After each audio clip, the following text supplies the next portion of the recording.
বলিউড অভিনেতা সালমান খানকে আবারও প্রাণনাশের হুমকি।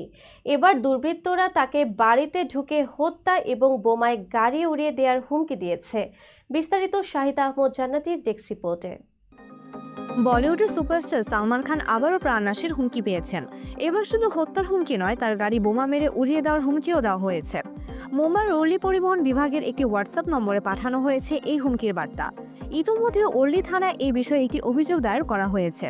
তদন্তকারীরা এখন মেসেজটি কে বা কারা পাঠিয়েছে তা শনাক্ত করতে কাজ শুরু করেছে। জানা গেছে, হুমকিতে বলা হয়েছে সালমান খানকে তার বাড়িতে ঢুকে হত্যা করা হবে এবং তার গাড়ি বোমা মেরে উড়িয়ে দেওয়া হবে। হুমকি পাওয়ার পর থেকেই তার নিরাপত্তা আরও জোরদার করা হয়েছে। সালমান খান দীর্ঘদিন ধরেই বিশ্বই গ্যাংয়ের টার্গেটে রয়েছে। 1998 সালের অক্টোবরে রাজস্থানে একটি সিনেমার শুটিংয়ের সময় কৃষ্ণসার হরিণ শিকারের অভিযোগ ওঠে তার বিরুদ্ধে। সেই সময় তার সঙ্গে ছিলেন বলিউড অভিনেত্রী সোনালি বেন্দ্রে, অভিনেতা সাইফ আলী খান ও তাবু। কৃষ্ণসার শিকার মারার পর থেকেই বিষ্ণুই গ্যাংয়ের নজরে পড়েন সালমান। এরপর থেকে একাধিকবার তাকে প্রাণনাশের হুমকি দেওয়া হয়েছে।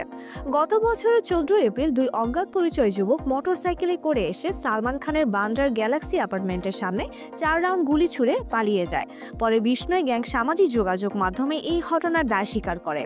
এরপর নভেম্বর মাসে মুম্বাই ট্রাফিক কন্ট্রোল রুমের মাধ্যমেও তাকে হত্যার হুমকি দেওয়া হয়। এসব ঘটনায় লরেন্স বিষ্ণুই গ্যাংয়ের 18 জন সদস্যের বিরুদ্ধে মামলা দায়ের করা হয়েছে। সালমান খানের নিরাপত্তা বাড়িয়ে বর্তমানে তাকে Y+ ক্যাটাগরি নিরাপত্তা প্রদান করা হয়েছে।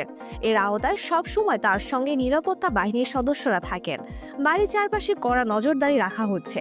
তার বান্দ্রার বাড়িটি ইতোমধ্যে সংস্কার করে আরও নিরাপদ করা হয়েছে। বাড়ির প্রতিটি জানালা বুলেট প্রুফ করা হয়েছে এবং সম্প্রত বসানো হয়েছে উচ্চমানের সিসিটিভি ক্যামেরা। নিরাপত্তার জন্য ব্যবহার করা হচ্ছে আধুনিক প্রযুক্তিও। তবু ধারাবাহিকভাবে হুমকি পেয়ে চলেছেন বলিউডের ভাইজান সালমান খান। আইন শৃঙ্খলা রক্ষাকারী বাহিনী বিষয়টি খুব গুরুত্ব সহকারে দেখছে এবং আতঙ্কের মধ্যেই চলছে এই সুপারস্টারের দৈনন্দিন জীবন।